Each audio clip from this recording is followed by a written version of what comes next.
అందరికీ నమస్కారం. Welcome back to Reddy traditional kitchen. ఎలా ఉన్నారు? అందరూ బాగున్నారు కదా? నేనైతే బాగున్నాను అండి. మీరు ఎలా ఉన్నది కామెంట్ సెక్షన్లో నాతో షేర్ చేసుకోండి. మనం ఈరోజు ఆగ్రాలో ఫేమస్ అయినటువంటి రెడ్ ఫోర్ట్ ఎలా ఉందో ఈ వీడియోలో తెలుసుకోబోతున్నామండి. 100 ఎకరాల విస్తీర్ణంలో అతి పెద్దదిగా నిర్మించిన ఈ భారీ కోట లోపల విధి విధానాలు, నిర్మాణ శైలి ఎలా ఉందో ఈ వీడియోలో మొత్తం తెలుసుకుందామండి. ఇదేనండి ఆగ్రాలోనే ఫేమస్ అయిన రెడ్ ఫోర్ట్. ముందుగా దీని లోపలికి వెళ్ళాలంటే టికెట్స్ తీసుకోవాల్సి ఉంటుంది. బిలో 15 ఇయర్స్ పిల్లలకైతే టికెట్స్ అవసరం లేదండి. అబోవ్ 15 ఇయర్స్ వాళ్ళకు మాత్రమే మనం టికెట్స్ తీసుకోవాల్సి ఉంటుంది. ఇక్కడ మాకిద్దరికి మేము టికెట్స్ తీసుకొని లోపలికైతే వెళ్తున్నామండి. 16వ శతాబ్దంలో ఎర్ర ఇసుక రాయితో నిర్మించిన భారీ కోట. ఇది ఆగ్రాలో యమునా నదికి కుడివైపున ఉందండి. ఈ ఆగ్రా కోటలో చుట్టూ 4 గేట్లు ఉంటాయి. ఒక గేట్ నదిలోకి తెరవబడుతుంది. పశ్చిమ గేట్ ఢిల్లీ గేట్ నగరానికి ఎదురుగా ఉందండి. ఇది 4 గేట్లలో గొప్పదిగా చెప్తారు. ఎందుకంటే ఇది పాలరాతి పొదుగుతో అలంకరించబడినది గేట్ కాబట్టి. మరొక గేట్ వచ్చేసి లాహోర్ గేట్ అండి. ఇది దక్షిణముఖంగా ఉంటుంది. దీనిలో నుంచే మనం కోటలోకి వెళ్ళవలసి ఉంటుంది. 4వ గేట్ ఎలిఫెంట్ గేట్. ఇది అంతర్గత గేట్ అండి. ఈ రెడ్ ఫోర్ట్లో మనకు అద్భుత నిర్మాణాలు కనిపిస్తాయండి. ఆగ్రా రెడ్ ఫోర్ట్ను మొఘల్ చక్రవర్తి అక్బర్ నిర్మించారంట. మొఘల్ రాజవంశస్థులు ఎంత అద్భుతంగా నిర్మించారో నిర్మాణ వైభవాన్ని బట్టి మనం అర్థం చేసుకోవచ్చండి. దీన్ని 1573లో నిర్మించారంట. అంతర్భాగం వచ్చేసి మొత్తం ఇటుకతో, బాహ్య భాగం వచ్చేసి ఇసుక రాయితో నిర్మించారంట. రూములు పెట్టి చాలా అద్భుతంగా నిర్మించారండి. ఎరుపు రంగు రాయితో కట్టింది కాబట్టి దీనిని ఎర్రకోట అని కూడా అంటారంట. ఈ కోటను నిర్మించడానికి సుమారుగా 14,44,000 మంది జనాలు వర్క్ చేశారంట. ఇక్కడ గోడ నిర్మాణం చూస్తే ప్రతి కట్టడము ఒక అద్భుతంగా ఉందండి. చాలా అద్భుతంగా చూడటానికి కనువిందు చేసేలా ఉందండి. ఇది వచ్చేసి లోపలికి వెళ్ళడానికి మరొక గేట్ అండి. ఇందులో నుంచి మనకు లోపలికి వెళ్ళడానికి ఉంటుంది. దీనికి రైట్ సైడ్లో మనకు జహంగీర్ ప్యాలెస్ కనిపిస్తుందండి. ఏంటి జహంగీర్ మహల్ ప్యాలెస్ అనుకుంటున్నారా? అక్కడికే వస్తున్నా అండి. ఇక్కడ చూసారు కదా right side Jahangir Mahal palace. ఈ కోటలో అద్భుతమైన అతిపెద్ద నివాసమని ఈ ప్యాలెస్ను పిలుస్తారండి. జహంగీర్ మహల్ మొఘల్ చక్రవర్తి అక్బర్ తన కుమారుడు అయినటువంటి జహంగీర్ కోసం ఒక ప్రైవేట్ ప్యాలెస్గా నిర్మించాడండి. ఇది కోటలోని అతిపెద్ద నివాసం అంట. దీనిలో అద్భుతమైన కట్టడము, ఎక్కువ గదులు, తప్పులు చేస్తే శిక్షించడానికి జైలు అన్నీ ఉన్నాయండి. ఇక్కడ చూసారు కదా ఈ గదులు వచ్చేసి ప్రతిదానికి లాక్ చేసి పెట్టారండి. ఈ గదుల సంఖ్యనే దాదాపు ఈ కోటలో 500 ఉంటుందండి. మొత్తం గదులు లెక్క పెడితే 500 గదులు అనేటివి ఈ కోటలో నిర్మించబడ్డాయంట. సో ముందుకు వెళ్తున్న కొద్దీ మనకు పాలరాతితో చేసిన అద్భుతమైన కట్టడాలు అనేటివి చాలా ఎక్కువగా కనిపిస్తాయండి. ఇక్కడ వచ్చేసి గ్రౌండ్. ఈ కోటలో ప్రతి గదికి సేఫ్గా లాక్ చేసి పెట్టారండి. ఇక్కడి నుంచి ముందుకు వెళ్తే మనకు మోతీ మసీద్ అనేది కనిపిస్తుందండి. మసీద్లోకి వెళ్ళాలి అంటే చెప్పులు వదిలిపెట్టి వెళ్ళమన్నారు. సో చెప్పులు వదిలిపెట్టి లోపలికి వెళ్ళామండి. తెల్లని పాలరాయితో చేసిన శాంతియుత మరియు సంపూర్ణ సమతుల్య నిర్మాణం అండి. ఇక్కడ ముంతాజ్ అనే ఆమె నమాజ్ చేసుకునే వాళ్ళంట. షాజహాన్, ముంతాజ్ ఇక్కడికి వచ్చి శాంతియుతంగా ఈ నిర్మాణంలో నమాజ్ చేసుకొని వెళ్ళే వాళ్ళంట. సో అందుకోసమే మసీద్ కాబట్టి చెప్పులు వదిలిపెట్టి లోపలికి వెళ్ళమన్నారు. అక్కడి నుంచి బయటికి వచ్చిన తర్వాత ఇక్కడ చూశారు కదా ఈ ప్యాలెస్ అనేది జహంగీర్ మహల్ ప్యాలెస్ అనేది ఎంత పెద్దదిగా ఉందో. 4 దిక్కులా చాలా అద్భుత నిర్మాణంతో ఈ ప్యాలెస్ అనేది నిర్మించడం అనేది జరిగిందండి. ప్యాలెస్లోకి ఎంటర్ అయిన వెంటనే మనకు నార్త్ సైడ్ వచ్చేసి పెద్ద హాల్ లాగా కనిపిస్తుంది. అక్కడ రెస్ట్ తీసుకోవడానికి వీలు అద్భుతంగా ఉంటుందండి. ఇంకా ఈస్ట్ సైడ్కి వచ్చేసి జైలు మరియు కొన్ని రూములు అనేటివి నిర్మించబడ్డాయి. అలాగే సౌత్ సైడ్ వచ్చేసి మసీదు, శాంతియుతంగా కూర్చోడానికి కొన్ని రూమ్స్ అనేటివి ఏర్పాటు చేయడం జరిగింది. ఇంకా వెస్ట్ సైడ్ వచ్చేసి ఇలా బాల్కనీ అనేది తయారు చేయడం అనేది జరిగిందండి. అతి పెద్దగా ఇక్కడ బయటి వ్యూ అనేది చూడటానికి వీలుగా పాలరాతితో చిన్న చిన్న తీగల సహాయంతో అల్లిన అతిపెద్ద బాల్కనీ అని చెప్పవచ్చండి. ఇక్కడ చూశారు కదా, వీడియోలో చూపిస్తున్నాను. చాలా పెద్దదిగా ఇక్కడ నుంచి చూడటానికి చాలా వీలుగా కనువిందు చేసేలా ఈ బాల్కనీ అనేది నిర్మించడం జరిగిందండి. ఇక్కడి నుంచి మనం చూడటానికి వ్యూ అనేది చాలా పర్ఫెక్ట్గా ఉంటుందండి. చూశారు కదా ఎంత అద్భుత నిర్మాణమో. ఈ జహంగీర్ ప్యాలెస్ చాలా పెద్దదిగా చూడటానికి చాలా అద్భుతంగా ఉందండి. ఇక్కడి నుంచి మనకు ఆగ్రా వ్యూ అనేది చాలా పర్ఫెక్ట్గా కనిపిస్తుందండి. బయట విషయాలు తెలుసుకోవడానికి వీలుగా ఇలా ఈ బాల్కనీలో అన్నీ కనిపించేలాగా, ఇలా వ్యూ కనిపించేలాగా ఏర్పాటు చేయడం అనేది జరిగిందండి. ఇది వచ్చేసి పాలరాతితో నిర్మించడం జరిగిందండి. ఇది కూడా చాలా అద్భుతంగా ఉందండి. ఇక్కడి నుంచి కొంచెం ముందరికి వెళ్తే కనుక ఇక్కడ వచ్చేసి శీష్ మహల్ కనిపిస్తుందండి. ఈ శీష్ మహల్ చరిత్ర ఏంటంటే షాజహాన్ ఆఖరి రోజులలో ఇక్కడే బంధించబడి చనిపోయాడంట అండి. లోపలికి వెళ్ళడానికి అయితే మనకు అనుమతి ఇవ్వలేదండి, ఇక్కడి నుంచే చూడమని చెప్పారు. సో ఇక్కడి నుంచి నేను వీడియో తీయడం అనేది జరిగింది. షాజహాన్ కుమారుడైనటువంటి ఔరంగజేబు షాజహాన్ తర్వాత రాజ్యాన్ని చేజిక్కించుకొని తన తండ్రిని ఈ శీష్ మహల్లో బంధించడం అనేది జరిగిందంటండి. ఇక్కడ నుంచి మనకు వాటర్ అనేటివి అప్పట్లో వస్తూ ఉండేటివంట, ఇప్పుడైతే ఇలా ఉందండి.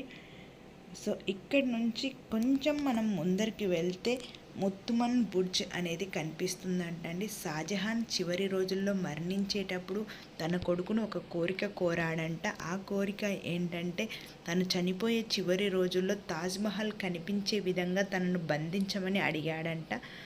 ఇది వచ్చేసి షాజహాన్ నవాజ్ చేసుకునే మసీదు అంటండి. ఇక్కడే షాజహాన్ నవాజ్ చేసుకునేవాడంట. ఇక్కడి నుంచి ముందరికి వెళ్తే మనకు ఇక్కడ బయట వ్యూ అనేది చాలా బాగా కనిపిస్తుందండి. మనం 4 సైడ్స్ తిరిగాం కదా, ఇక్కడికి కొంచెం ముందరికి వస్తే ముత్తుమన్ బుర్జ్ అనేది కనిపిస్తుందండి. అక్కడి నుంచి కూడా మనకు తాజ్మహల్ అనేది కనిపిస్తుందంట. చాలా అద్భుతమైన కట్టడం కదండి. ఇక్కడి నుంచి కొంచెం ముందరికి వెళ్తే అష్టభుజి స్తంభాలు అనేటివి కనిపిస్తాయండి. నేను ముందరికి వెళ్ళే కొద్దీ నేను మీకు చూపిస్తాను. చాలా అద్భుతమైన కట్టడాలు ఈ కోటలో అద్భుతంగా నిర్మించిన వాటిలో ఈ అష్టభుజి స్తంభాలు అనేటివి ఒకటి అంటండి. ఇక్కడ చూశారు కదా, నేను ఇక్కడికి వచ్చేసాను. వీటిని అష్టభుజి స్తంభాలు అంటారంటండి. చాలా అద్భుతంగా కళా నైపుణ్యంతో నిర్మించిన స్తంభాలు. ఎర్రని ఇటుకతో ఈ అష్టభుజి స్తంభాలు అనేటివి నిర్మించడం జరిగిందండి. చాలా అద్భుతంగా ఎటు సైడ్ చూసినా అంతా ఎర్రటి రాయితో నిర్మించడం అనేది జరిగింది. చాలా అద్భుత కళా నైపుణ్యంతో ఈ కోటను నిర్మించడం అనేది జరిగిందండి. ఇది కేవలం మొఘల్ రాజవంశస్థులకు మాత్రమే సొంతం అని చెప్పుకోవచ్చు. ఇంత అద్భుతంగా చాలా అందంగా చూడటానికి కనువిందు చేసేలా, చూసే కొద్దీ ఇంకా చూడాలి అనిపించేలా నిర్మించడం అనేది జరిగిందండి. సన్నని తీగలతో అద్భుతమైన డిజైన్స్తో ఈ ప్యాలెస్ అనేది నిర్మించడం జరిగిందండి. ఇక్కడ మనం ఒక రూమ్లోకి వచ్చేసాము. ఇక్కడ ఒక మూలన చిన్నగా మాట్లాడితే మరొక మూలన వినిపిస్తుందని ఇక్కడ కొంతమంది చెక్ చేస్తున్నారండి. సో మేము కూడా కొద్దిసేపు ఆగి చూసాము అలా వినిపిస్తుందా లేదా అని. మాకైతే ఏం వినిపించలేదండి, అక్కడ వాళ్ళు నమ్ముతున్నారు. సో అందుకోసమే అక్కడ చెక్ చేశారు.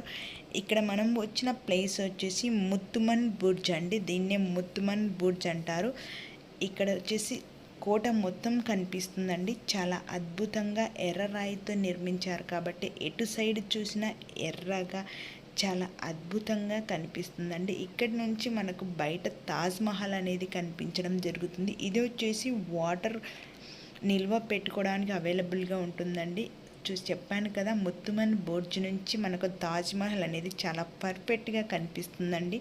ఇక్కడ నేను వీడియోలో చూపిస్తున్నాను కదా, చాలా అద్భుతంగా బయటి వ్యూ తాజ్మహల్ అనేది చాలా పర్ఫెక్ట్గా కనిపిస్తున్నాయండి. ఇక్కడి నుంచి తాజ్మహల్ అనేది 2.5 కిలోమీటర్ దూరంలో ఉందండి. అయినప్పటికీ ఈ రెడ్ ఫోర్ట్లో నుంచి తాజ్మహల్ అనేది చాలా పర్ఫెక్ట్గా అద్భుతంగా కనిపిస్తుందండి. చూడటానికి తెల్లదిగా చాలా అద్భుతంగా కనిపిస్తుందండి. ఇక్కడే కొద్దిసేపు మా పిల్లలు టైంపాస్ చేద్దాం మమ్మీ, బయటి వ్యూ చూసుకుంటా ఎంజాయ్ చేస్తాము అంటే కొద్దిసేపు ఇక్కడే వెయిట్ చేయడం అనేది జరిగిందండి. ఈలోపు కోట చుట్టూ ఉన్న అద్భుత కట్టడాన్ని నేను వీడియో తీయడం అనేది జరిగిందండి. ఇక్కడ చూడండి, ప్రతి కట్టడము ఇక్కడ ఒక అద్భుతంగా ఉందండి. సో ఇటుకతో తయారు చేసినప్పటికీ చాలా అద్భుతంగా నిర్మించడం అనేది జరిగింది. నేను ఇక్కడ నుంచి బయట వ్యూ అనేది వీడియో తీయడం అనేది జరిగిందండి. చుట్టూ ఉన్నది యమునా రివర్ అండి. సో ఇక్కడ మనకు ఎండిపోయింది కాబట్టి కనిపించడం లేదండి. ఇక్కడ ప్రతి వాళ్ళు ఇక్కడికి వచ్చి తాజ్మహల్ని చూడటము, వీడియోలు తీయడం అనేది జరుగుతుందండి. ఇక్కడి నుంచి మనం కొంచెం ముందరికి వెళ్తే షాజహాన్ మహల్లోకి ఎంట్రీ అవుతామండి. ఈ షాజహాన్ మహల్ అనేది మొత్తం పాలరాయితో నిర్మించబడింది. తాజ్మహల్ ఏ విధంగా పాలరాయితో నిర్మించబడిందో అదేవిధంగా ఈ షాజహాన్ మహల్ అనేది కూడా పాలరాయితో నిర్మించడం అనేది జరిగిందండి.